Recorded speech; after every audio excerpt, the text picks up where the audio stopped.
Hello students, Navankur Vidyapeeth के digi lessons from the house of Navankur में आप सबका स्वागत है। आज हम पढ़ने जा रहे हैं कक्षा 7 विषय विज्ञान का पाठ 12 पादप में जनन बाय राजेंद्र सूर्यवंशी। तो देखते हैं पादप में जनन। अपने वंश अथवा प्रजाति को बनाए रखने के लिए पादप और जंतुओं के लिए जनन आवश्यक है। सभी जीव अपने समान जीवों का जनन करते हैं। माता पिता से संतति का जन्म जनन कहलाता है। लेकिन पादप कैसे जनन करते हैं? पादपों में जनन विभिन्न विधियों द्वारा होता है, जिनके बारे में हम इस अध्याय में पढ़ेंगे। तो देखते हैं जनन की विधियां। अधिकांश पादपों में मूल, तना और पत्तियां होती हैं। ये पादप के कायिक अंग कहलाते हैं। वृद्धि की निश्चित अवधि के बाद अधिकांश पादपों में पुष्प निकलते हैं। हम फलों को खाते हैं और सामान्यतः बीजों को फेंक देते हैं। बीज अंकुरित होकर नया पादप बनाते हैं। यदि ऐसा है तो पादप में पुष्पों की क्या भूमिका है? पुष्प पादप में जनन का कार्य करते हैं। वास्तव में पुष्प पादप के जनन अंग होते हैं। किसी पुष्प में केवल नर जनन अंग अथवा मादा जनन अंग या फिर दोनों ही जनन अंग हो सकते हैं। पादप अनेक विधियों द्वारा अपनी संतति उत्पन्न करते हैं। इनमें जनन दो प्रकार से होता है। पहला अलैंगिक जनन और दूसरा लैंगिक जनन। अलैंगिक जनन में पादप बिना बीजों के ही नए पादप को उत्पन्न कर सकते हैं, जबकि लैंगिक जनन में नए पादप बीजों से प्राप्त होते हैं। तो हम सबसे पहले देखेंगे अलैंगिक जनन। अलैंगिक जनन में नए पादप बीजों अथवा बीजाणुओं के उपयोग के बिना ही उगाए जाते हैं। तो अलैंगिक जनन में हम पहली विधि देखते हैं, कायिक प्रवर्धन। यह एक प्रकार का अलैंगिक जनन है, जिसमें पादप के मूल, तने, पत्ती अथवा कली या मुकुल जैसे किसी कायिक अंग द्वारा नया पादप प्राप्त किया जाता है। चूँकि जनन पादप के कायिक भागों से होता है, अतः इसे कायिक प्रवर्धन कहते हैं। कायिक प्रवर्धन को समझने के लिए हम एक क्रियाकलाप करते हैं। तो देखते हैं क्रियाकलाप। गुलाब अथवा चंपा के पौधे की एक शाखा को उसकी पर्व संधि से काटिए। पर्व संधि तने या शाखा का वह भाग है जहाँ से पत्ती निकलती है। आप चित्र में देख सकते हैं। शाखा के इस टुकड़े को कर्तन या कलम कहते हैं। अब कलम को मिट्टी में दबा दीजिए। कलम को प्रतिदिन पानी दीजिए और इसकी वृद्धि को देखिए। नोट कीजिए कि जड़ मूल के निकलने और नई पत्तियों के निकलने में कितने दिन लगे। इसी क्रियाकलाप को जल से भरे पात्र में मनी प्लांट का पौधा उगाकर दोहराइए और अपने प्रेक्षणों को नोट कीजिए। आपने पुष्प कलिकाओं से पुष्पों को खिलते देखा होगा। पुष्प कलिकाओं के अतिरिक्त पत्तियों के कक्ष, पत्ती के पर्वसंधि से जुड़ाव का बिंदु में भी कलिकाएं या मुकुल होती हैं। कलिकाएं पिरोरोह या अंकुरों के रूप में विकसित होती हैं और कायिक कलिकाएं कहलाती हैं। चित्र में देख सकते हैं आप। कली में एक छोटा तना होता है, जिसके चारों ओर अपरिपक्व पत्तियां एक दूसरे के ऊपर अध्यारोपित रहती हैं। कायिक कलिकाएं भी नए पादप को जन्म दे सकती हैं। इसे समझने के लिए क्रियाकलाप करते हैं। एक ताज़ा आलू लीजिए।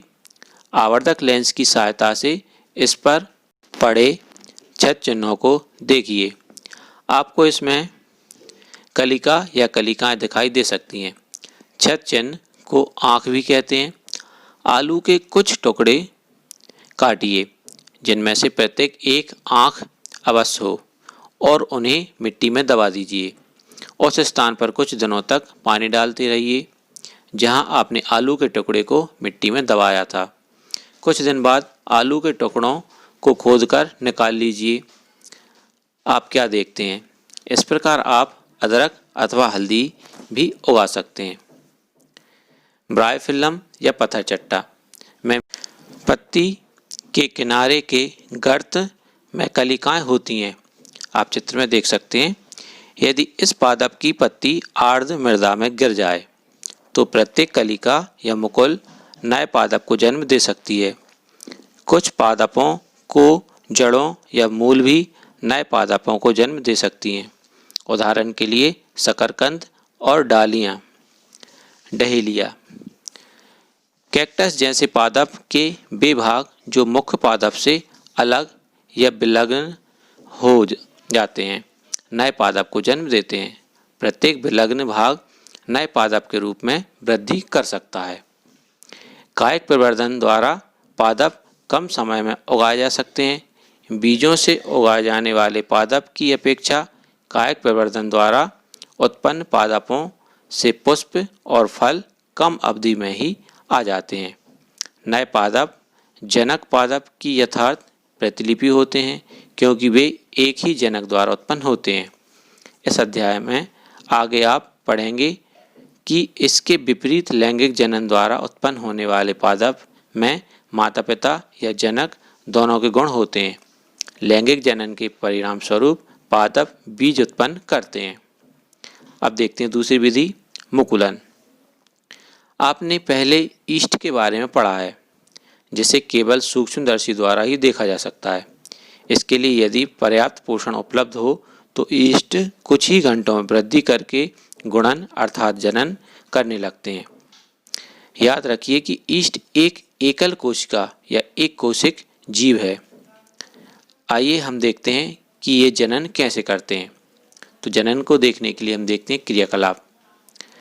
बेकरी से ईस्ट, केक अथवा केमिस्ट की दुकान से ईस्ट पाउडर खरीद लें। चुटकी भर ईस्ट लेकर उसे किसी ऐसे पात्र में रखें जिसमें कुछ जल हो। इसमें 1 चम्मच शक्कर डालकर इसे जल में घोल लें। अब उस पात्र को किसी कमरे में गर्म भाग में रख दें। 1 घंटे के पश्चात उस द्रव की एक बूंद कांच की स्लाइड या पट्टी पर रखकर सूक्ष्मदर्शी से देखें। आपको क्या दिखाई देता है? आप नई ईस्ट कोशिकाओं को देख सकते हैं। चित्र में देख सकते हैं आप ईस्ट कोशिकाएं। ईस्ट में मुकुल द्वारा जनन होता है। ईस्ट कोशिका से बाहर निकलने वाला छोटे बल्ब जैसा प्रवर्ध मुकुल या कली कहलाता है। मुकुल क्रमशः वृद्धि करता है और जनक कोशिकाओं से विलग होकर नए ईस्ट कोशिका बनाता है। नई ईस्ट कोशिका विकसित होकर परिपक्व हो जाती है और फिर नई ईस्ट कोशिकाएं बनाती है। कभी कभी नवीन मुकुल से नए मुकुल विकसित हो जाते हैं जिससे नए मुकुल श्रृंखला बन जाती है। यदि यह प्रक्रम चलता रहे तो कुछ ही समय में बहुत अधिक संख्या में ईस्ट कोशिकाएं बन जाती हैं। अब हम देखते हैं तीसरी विधि, खंडन की विधि। आपने तालाबों अथवा ठहरे हुए जल के अन्य जलाशयों में हरे रंग की अवपंखी गुच्छे या फिसलनदार तैरते हुए देखे होंगे। ये शैवाल हैं। जब जल और पोषक तत्व उपलब्ध होते हैं तो शैवाल वृद्धि करते हैं और तेजी से खंडन द्वारा गुणन करते हैं। शैवाल 2 या अधिक खंडों में विखंडित हो जाते हैं। ये खंड अथवा टुकड़े नए जीवों में वृद्धि कर जाते हैं। चित्र में आप देख सकते हैं एक स्पायरोगैरा से या शैवाल से खंडन के द्वारा 2 स्पायरोगैरा तैयार हो चुके हैं। यह प्रक्रम निरंतर चलता रहता है और कुछ ही समय में शैवाल एक बड़े क्षेत्र में फैल जाते हैं। अब देखते हैं चौथी विधि, बीजाणु निर्माण। अध्याय 1 में आपने पढ़ा कि डबल रोटी में वायु में उपस्थित बीजाणुओं से कवक उग जाते हैं। क्रियाकलाप 1.2 को दोहराइए। डबल रोटी पर रुई के जाल में बीजाणुओं को देखिए। जब बीजाणु निर्मुक्त होते हैं तो ये वायु में तैरने लगते हैं। चूँकि ये बहुत हल्के होते हैं इसलिए ये लंबी दूरी तक जा सकते हैं। चित्र में देखिए बीजाणु अलैंगिक जनन ही करते हैं। प्रत्येक बीजाणु उच्च ताप और निम्न आर्द्रता जैसी प्रतिकूल परिस्थितियां को झेलने के लिए एक कठोर सुरक्षात्मक आवरण से ढके रहते हैं, इसलिए ये लंबे समय तक जीवित रह सकते हैं। अनुकूल परिस्थितियों में बीजाणु अंकुरित हो जाते हैं और नए जीव में विकसित हो जाते हैं। मॉस और फर्न जैसे पादप भी जनन जीवाणु द्वारा ही होता है। अब देखते हैं हम अगली विधि, लैंगिक जनन की विधि। पुष्प की संरचना के बारे में आप पहले ही पढ़ चुके हैं। आप जानते हैं कि पुष्प पादप के जनन अंग होते हैं। पुंकेसर नर जनन अंग और स्त्रीकेसर मादा जनन अंग हैं। आप चित्र में देख सकते हैं। इनको समझने के लिए हम करते हैं क्रियाकलाप। सरसों, गुड़हल या पिटूनिया का कोई पुष्प लीजिए और इसके जनन अंगों को पृथक कीजिए। पुंकेसर और स्त्रीकेसर के विभिन्न भागों का अध्ययन कीजिए। ऐसे पुष्प जिनमें या तो केवल पुंकेसर अथवा केवल स्त्रीकेसर उपस्थित होते हैं एक लिंगी पुष्प कहलाते हैं। जिन पुष्पों में पुंकेसर और स्त्रीकेसर दोनों ही होते हैं वे द्विलिंगी पुष्प कहलाते हैं। मक्का, पपीता और ककड़ी या खीरे के पौधे में एक लिंगी पुष्प होते हैं, जबकि सरसों, गुलाब और पिटूनिया के पौधों में द्विलिंगी पुष्प होते हैं। नर और मादा एक लिंगी पुष्प दोनों एक ही पादप पर उपस्थित हो सकते हैं अथवा भिन्न भिन्न पादपों पर पाए जा सकते हैं। क्या आप पुंकेसर में परागकोश और तंतु को पहचान सकते हैं? चित्र में देखिए और पहचानने का प्रयास कीजिए। परागकोश में परागकण होते हैं जो नर युग्मकों को बनाते हैं। स्त्रीकेसर में वर्तिकाग्र, वर्तिका और अंडाशय होते हैं। अंडाशय में एक या अधिक बीजांड होते हैं। मादा युग्मक अथवा अंड का निर्माण बीजांड में होता है। चित्र में देखिए। लैंगिक जनन में नर और मादा युग्मकों के युग्मन में या युग्मन से युग्मनज बनता है। अब बात करते हैं परागण की। सामान्यतः परागकणों में दृढ़ सुरक्षात्मक आवरण होता है जो उन्हें सूखने से बचाता है। क्योंकि परागकण हल्के होते हैं अतः वह वायु अथवा जल द्वारा बहाकर ले जाए जा सकते हैं। पुष्पों पर बैठने वाले कीटों के शरीर पर परागकण चिपक जाते हैं, जबकि कीट उसी प्रकार के किसी अन्य पुष्प पर बैठते हैं तो पुष्प के वर्तिकाग्र पर कुछ परागकण गिर जाते हैं। परागकणों का परागकोश से पुष्प के वर्तिकाग्र पर स्थानांतरण परागण कहलाता है। यदि परागण उसी पुष्प के वर्तिकाग्र पर गिरते हैं तो इसे स्वपरागण कहते हैं। जब पुष्प के परागकण उसी पादप के किसी अन्य पुष्प के वर्तिकाग्र पर गिरते हैं तो इसे परपरागण कहते हैं। चित्र में देखिए। अब देखते हैं हम निषेचन। नर तथा मादा युग्मकों के युग्मन या संयोग द्वारा बनी कोशिका युग्मनज कहलाती है। युग्मनज बनाने के लिए नर और मादा युग्मकों के युग्मन का प्रक्रम निषेचन कहलाता है। चित्र में देख सकते हैं आप, निषेचन युग्मक निर्माण हो रहे हैं। युग्मनज भ्रूण में विकसित होता है। फल, अब देखते हैं फल और बीज का विकास। निषेचन के पश्चात अंडाशय फल में विकसित हो जाता है, जबकि पुष्प के अन्य भाग मुरझाकर गिर जाते हैं। परिपक्व हो जाने पर अंडाशय फल के रूप में विकसित हो जाता है। बीजांड से बीज विकसित होते हैं। बीज में एक भ्रूण होता है जो सुरक्षात्मक बीजावरण के अंदर रहता है। कुछ फल गूदेदार एवं रसीले होते हैं जैसे आम, सेब और संतरा। कुछ फल कठोर होते हैं जैसे बादाम और अखरोट आदि। चित्र में आप दोनों को देख सकते हो। अब हम बात करेंगे बीज प्रकीर्णन की।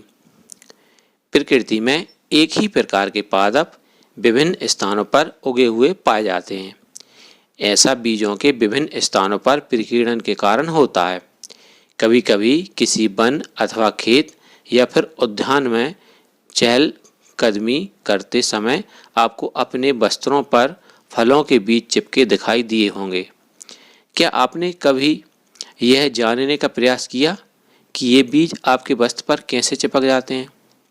कल्पना कीजिए कि किसी पादप के सभी बीज एक ही स्थान पर गिरकर वहीं उग आएं। आपके विचार में इस परिस्थिति में क्या होगा? पादप के नवोद्भिदों या नए उगे पौधे के बीज धूप, जल, खनिजों और स्थान के लिए गंभीर स्पर्धा होगी। संभवतः उनमें से कोई भी स्वस्थ पादप के रूप में विकसित नहीं होगा। पादपों को बीजों के प्रकीर्णन से लाभ होता है। इससे एक ही प्रकार के पादप के नवोद्भिदों में सूर्य के प्रकाश, जल और खनिजों के लिए परस्पर स्पर्धा की संभावना कम हो जाती है। प्रकीर्णन पादप को व्यापक क्षेत्र में वितरित होने में सहायक होता है ताकि वे नए आवासों में अपनी पकड़ बनाने में समर्थ हो सकें। प्रकृति में पादप के फलों और बीजों का प्रकीर्णन पवन, जल और जंतुओं द्वारा होता है। सेहिजन या ड्रमस्टिक तथा द्विफल या मैपल जैसे पादप के पंखयुक्त बीज, घासों के हल्के बीज अथवा आँख या मदार के रोमयुक्त बीज और सूरजमुखी के रोमयुक्त फल पवन के साथ उड़कर सुदूर स्थानों तक चले जाते हैं। कुछ बीज जल द्वारा प्रकीर्णित होते हैं। ऐसे बीजों अथवा फल के आवरण स्पंजी तथा तंतुमय होते हैं ताकि वे जल में प्लवन या तैरकर करते हुए एक स्थान से दूसरे स्थान तक जा सकें। उदाहरण के लिए नारियल। कुछ बीज जंतुओं द्वारा प्रकीर्णित होते हैं, विशेष रूप से कंटकी या कांटेदार बीज जिसमें हुक जैसी संरचना होती हैं, जिससे बीज जंतुओं के शरीर से चिपक जाते हैं और दूरस्थ स्थानों तक ले जाते हैं। इनके उदाहरण यूरेना एवं जैंथियम हैं। कुछ पौधों के फल झटके के साथ फट जाते हैं, जिससे उनके अंदर स्थित बीज प्रकीर्णित हो जाते हैं। बीज जनक पादप से दूर जाकर गिरते हैं। एरंड और बालसम के पादप में ऐसा ही होता है। हमारा अध्याय समाप्त हुआ। धन्यवाद।